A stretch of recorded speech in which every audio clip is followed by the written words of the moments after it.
Cuba Pete, I'm the king of the rumba beat. When I play the maracas, I go chick chicky boom, chick chicky boom. Hey!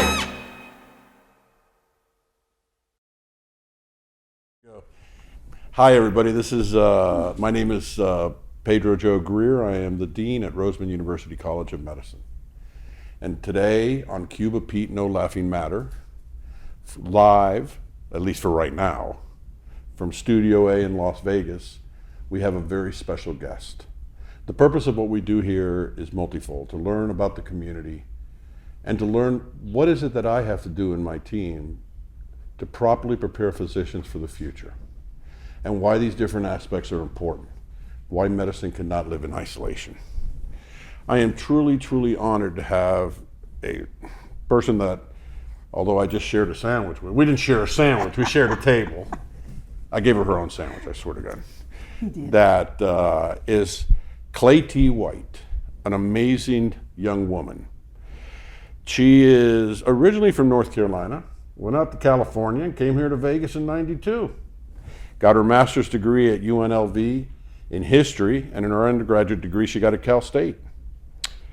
She's an author, African American Women Migrants, A Las Vegas Odyssey, $8 a Day and Working, In the Shade, An Oral History of African American Migrant Women in Las Vegas Gaming Industry, African American Women Confront the West, 1600 to the year 2000, of which I have to get.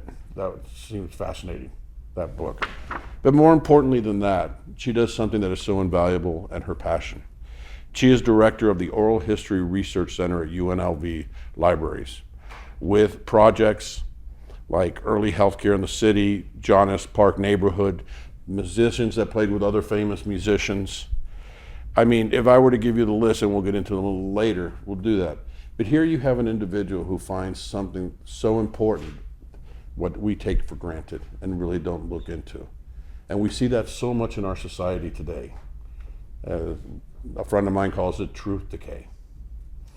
You need history. Where did you get your passion for history? I really don't know. I think it probably came from my father.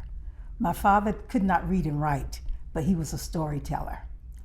And he would tell a story so vividly that he could put you in that setting. And I didn't know what that was. I didn't realize that that was an art until later on in life. I got a bachelor's degree, was not in history, it was in something else that I thought I would want to work in. And eventually I had the time to think about what I wanted to do and decided that I wanted history. I had read some historical fiction, and that historical fiction made me start to question, wow, I wonder if that incident really happened, and if it happened in that way. I'd like to know more about this and that. So I started calling UNLV and trying to just decide, what is Black studies? What is Black history? Women's history? Women's studies? What's the difference? And I met this woman by telephone who started talking to me. And I eventually enrolled in UNLV, and the rest is history, because they were teaching oral history at the time. Oh, really? Yes. And Las Vegas itself has a very interesting and scarred history in racial relations, just like the rest of America. Yes. No reason to be any different. That's correct.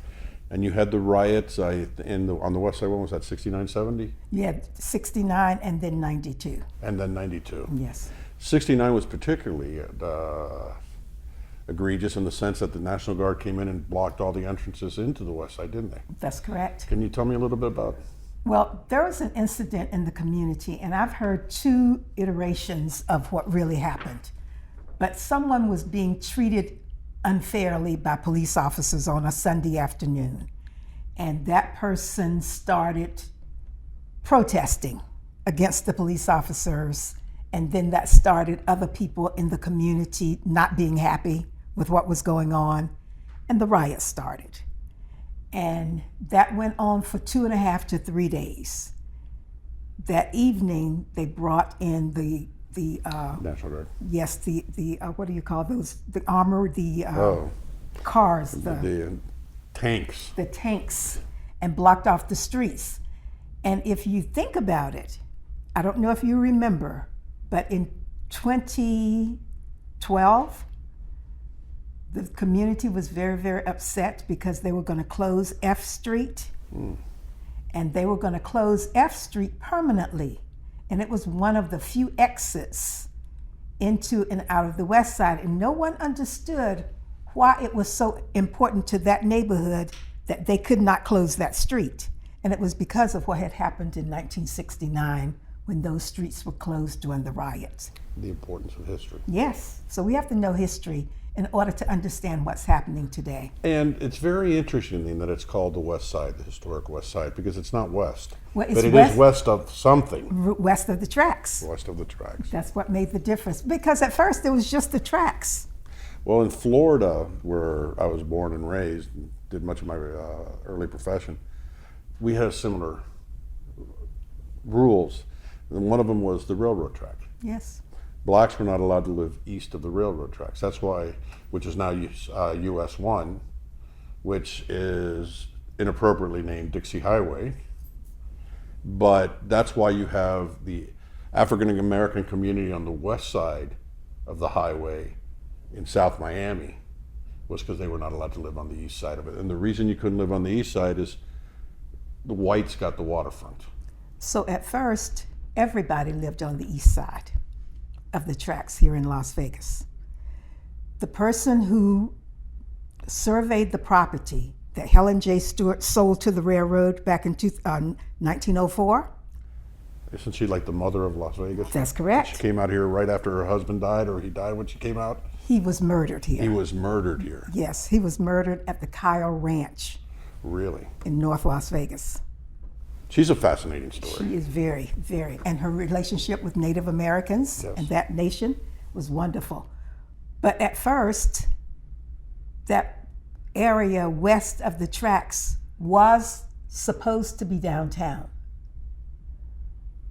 So J.T. McWilliams, who surveyed the property, laid out a town site because he found this property that had not been claimed. He purchased it and laid out a town site.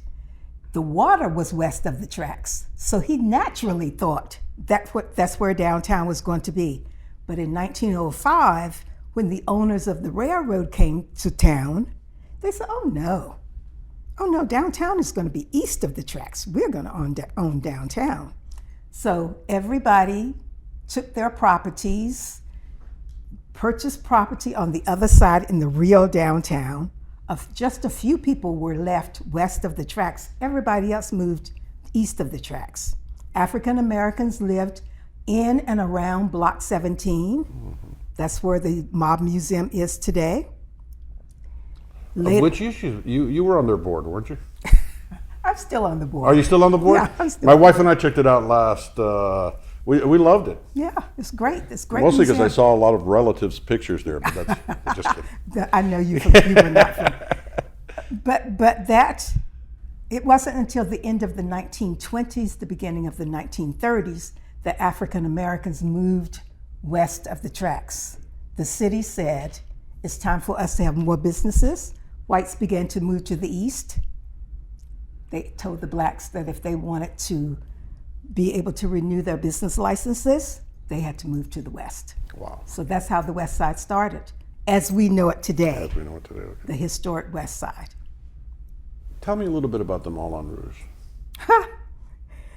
So that was not until 1955, and it was the first integrated hotel casino that it could be considered a resort, just like the Sands, the Desert Inn, all of those upscale casinos that we had. So they decided that African Americans are earning great money. So Let's get them to spend it. yeah, let's have a place where they can go and enjoy the same level of entertainment. So these three businessmen opened that location right there on Bonanza, just west of H Street. So literally in the Black community.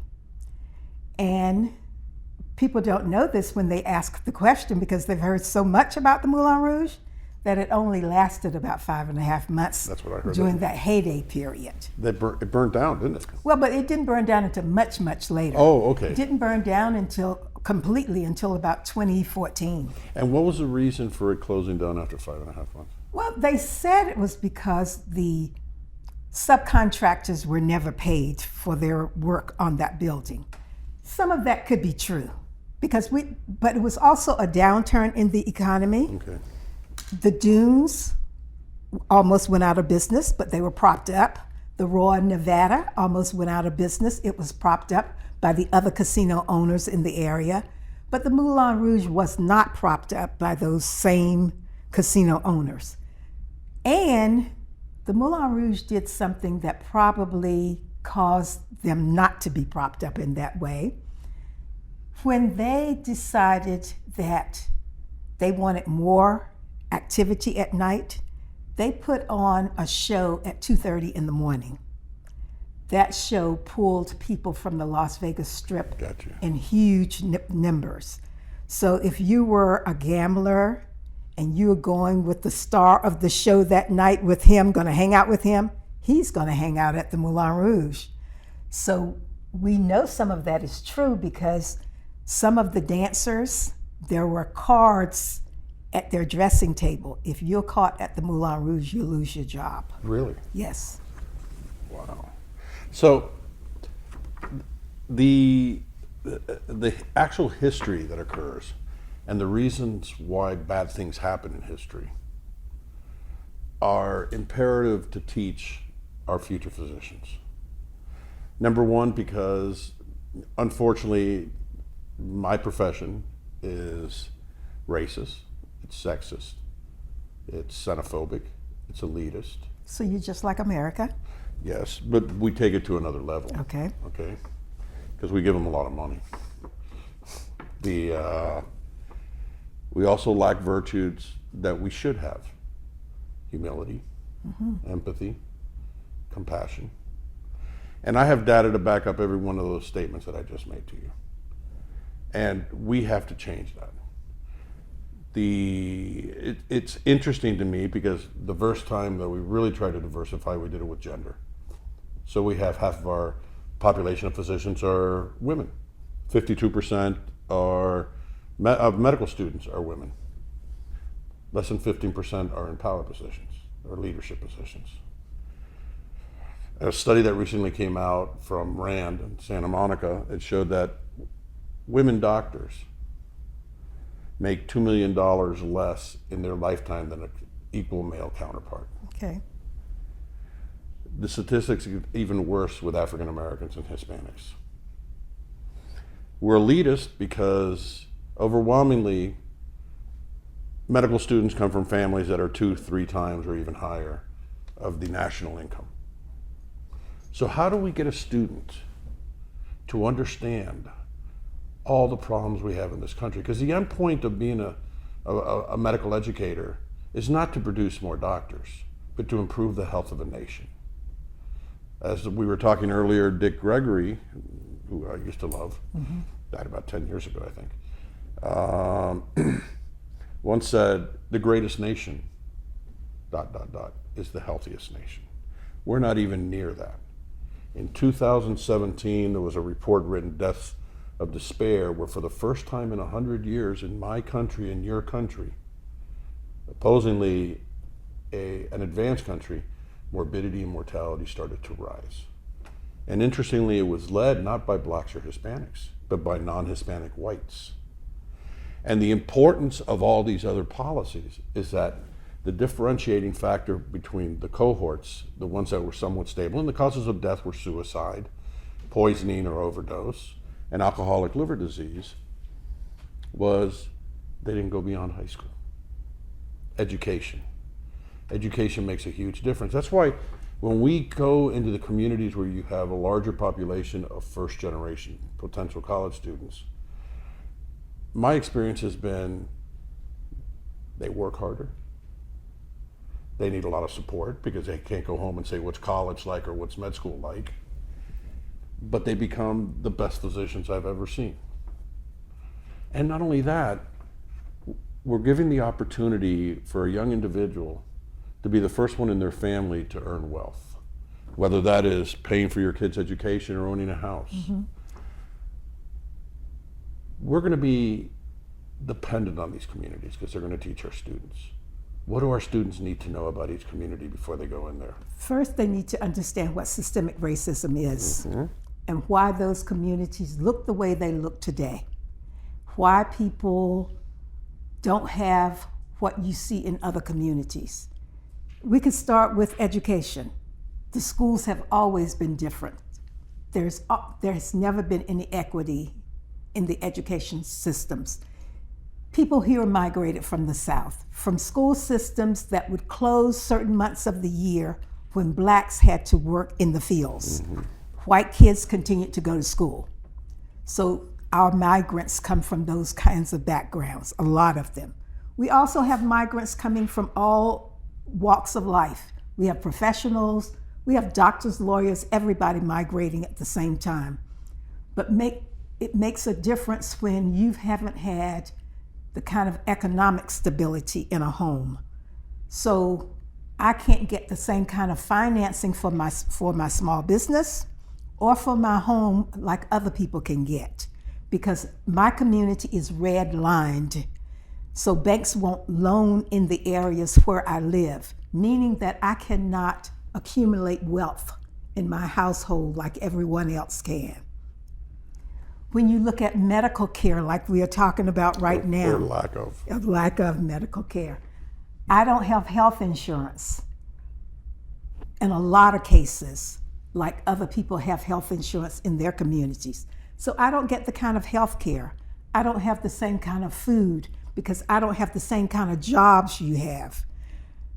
The Hoover Dam here, 20,000 jobs over that 4.5 to 5 year period of dam construction.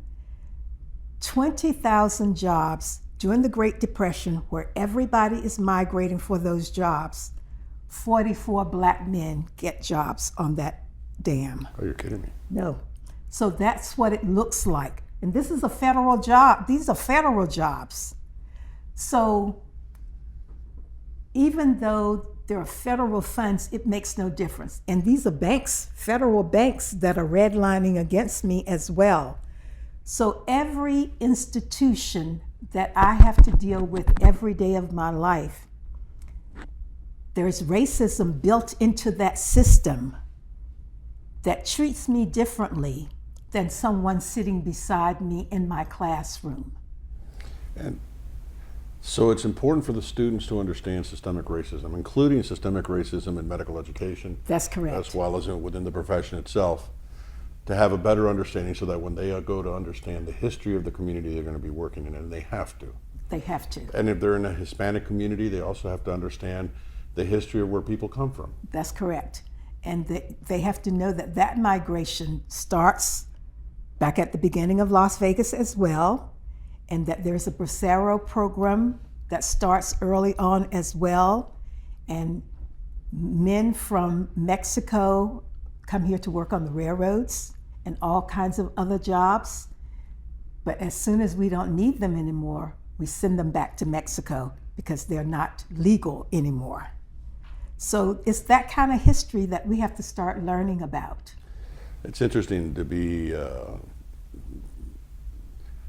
living in a country of immigrants that just doesn't like them. And we're all immigrants, except for the Native Americans. Except for the Native Americans and a significant percentage of African Americans. They didn't migrate here because they wanted to. Oh, we didn't migrate at all. But, you were brought.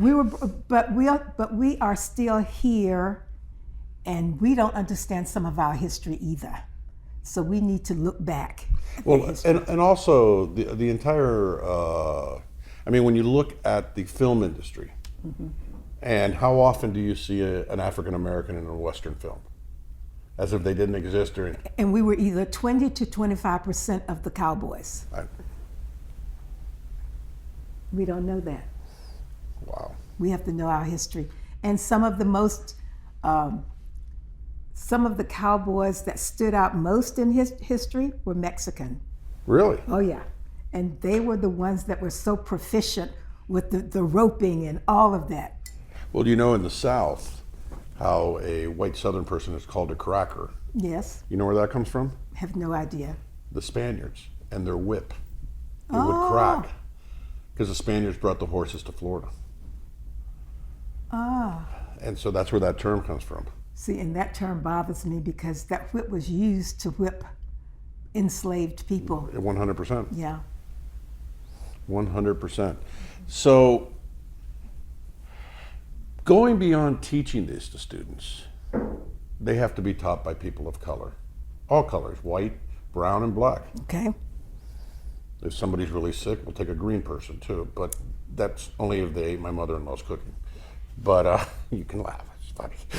I'm not a cook, so so that's not funny. But what it does is twofold. Number one, the student body reflects what society is. Mm-hmm. A school should be as diverse as the community that they're in. Number two, when we go into these communities where the students are learning with the household-centered care model, all of a sudden, there's a kid there that says, wow, they look like me. I could be a dentist, I could be a doctor, I could be a nurse, I could be a pharmacist. Mm-hmm. Or they have my accent. I can do that too. Mm-hmm. Because it must be difficult growing up when you go to healthcare facilities and you never see anybody that looks like you. I didn't even see people who looked like me on television. Yeah, that's true. Mm-hmm. It was a good friend of mine, actually my roommate in college's older brother, who was the creator of Que Pasa USA. Okay. Which was the first time you had something in Spanish. So you had the grandparents that spoke only Spanish, the parents that spoke Spanglish, mm-hmm. and the kids that could barely speak Spanish. And that was what Miami was at the time, or New York, yes. or Chicago, or LA, or even out here. Mm-hmm. But you never saw that reflected. So it's time for us to change that. It is time for us to change that. So UNLV is doing something called cluster hiring. Yes, I know that very well. So, and I think it makes sense, because when you bring one person of color into a department and they're the only one, how long are they going to stay? I know. And cluster hiring, by the way, in academia is you hire an entire team. Yes. That's what cluster hiring mm-hmm. is. And when it's done for that reason, it's good. Exactly. Unfortunately, at universities, they do cluster hiring for other reasons. So tell me what those are. Big grants. Okay. That makes sense. You know, mm-hmm. and so when you bring them, and you bring them all the money that they have. Mm-hmm. And so that's incredible. Do you have brothers and sisters? Oh, 8 of us. 8? All right. We grew up as sharecroppers. So we needed a lot of people to work in the field. You grew up in North Carolina? North Carolina. I have 5 brothers, 2 sisters. Wow. Mm-hmm. And are any of them in academics like you are? No. No. They were all smarter. They did things to earn more money. Yeah, but you're the happiest one. Yeah, right. There you go. No, but I love what I do. I'm passionate about what I do. Well, not only are you passionate about it, but this community feels the same way too. Because she is the first recipient of the Claytee White Community Advocate Award. She won in 2021 the Historic Preservation Award, and in 2019 the Nevada Humanities Award, and a list that goes on. And she's a board member of Women of Diversity, the Mob Museum. Now, this one I was curious about was Black Past. What is that? It is the biggest online website for knowledge about the Black experience, the African American Black experience, as well as the African Black experience. It comes out of the University of Washington, but it is really wholly owned by a Professor Quintar Taylor. That is Black Past. So look that up. And it's interesting, it's coming out of University of Washington, because if we remember our history correctly, Oregon, just north, was the only state in the country that in its original charter did not allow blacks to live there. Wow, I didn't know that. And so that's why what happened in Portland was so particularly important. Exactly. And yeah, wow. I can look at that differently now. so I'm gonna say this, ask you this question now because we're being taped. Okay, good. When we invite you to come speak to our students and to educate our faculty, can I get you there? Definitely, I'm there. There. You are such a treasure to this community and actually to this world. And I gotta say, you have the most pleasant smile I have ever seen. That's why I know you're a Southern girl. I am happy. I am happy. I'm happy with my work. It makes me feel good that I can share what I'm doing with other people. Well, one of the great quotes, of many great quotes of the Dr. Reverend Martin Luther King Jr. was, "Your life begins to end when you stop doing something that matters to other people." Yeah. And it's that giving of what you're doing and the preservation. And so we got to make sure, our medical school, make sure you're around for another 200 years because we got history coming down. Okay. And it's UNLV that does the preservation of everything that the Oral History Research Center does outside in the community. So UNLV has this team of geniuses that preserves everything and makes it accessible. And it was funny, my wife's, we've been married 41 years. She says it's the best 3 years of her life. We love to read, so we have huge libraries in our house. And her biggest disappointment was, why aren't the kids going to the library more? Oh. I said, because everybody gets it online. Oh, yeah. But what UNLV is doing, it needs to be applauded. My wife takes those Ochsner courses with them too. So, Oh, wonderful. So she has found that very, very, very enriching. Yeah. And Claytee, I want to thank you so much for agreeing to be here today. Well, I think with the gift that you are, first the gift that your parents gave you and your father by telling you stories, because I'm Cuban Irish of all combinations, but Okay. what do you do in an island? You tell a story. And from an oral history perspective, that is the most important story to hear. That's correct. And it stays sort of consistent throughout the generations. Only if you're talking about yourself catching the winning touchdown pass does it change. But the oral history is not only so important for a child to hear that. Yeah.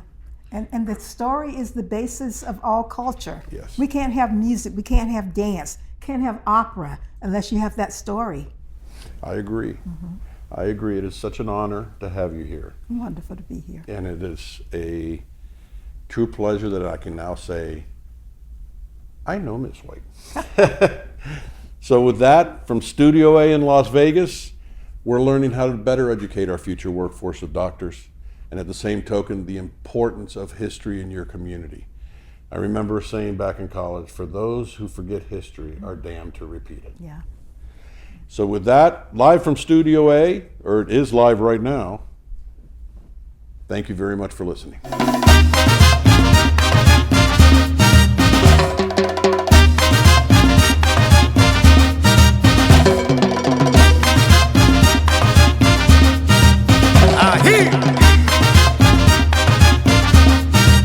They call me Cuba Pete.